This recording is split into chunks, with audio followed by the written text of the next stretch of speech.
Salaire, formation, encadrement, voilà quelques-unes des revendications que les syndicats en Front commun ont exprimées ce matin auprès du député bourgmestre Daniel Sénéchal. Conscient des enjeux importants liés à l'enseignement, le député bourgmestre a recueilli toutes leurs doléances et les relaiera auprès des ministres concernés durant cette semaine.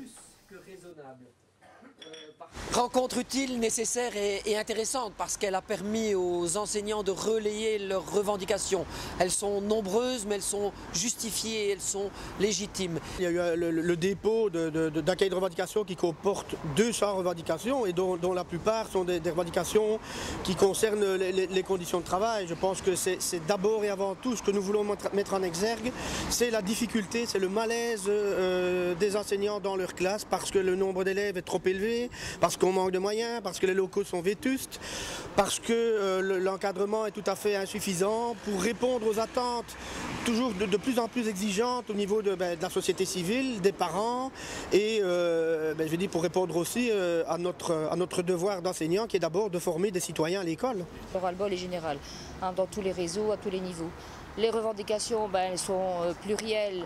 Elles ne sont pas seulement salariales comme on a l'air de le dire et de mettre en avant régulièrement, mais elles sont aussi qualitatives par rapport à notre métier, par rapport aux élèves que les enseignants ont en charge.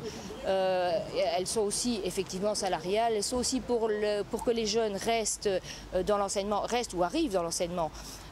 Et qui ne partent pas dans les 2 premières années parce qu'ils sont fatigués, parce qu'ils en ont marre, parce qu'ils n'arrivent pas, et que les anciens ne partent pas non plus et qu'ils puissent aider les jeunes justement à ne pas se retrouver seuls quand ils débarquent dans l'enseignement. Il faut donc que ces revendications du monde enseignant puissent être prises en considération, que ce soit au niveau des traitements, que ce soit au niveau de la formation, que ce soit au niveau de l'encadrement.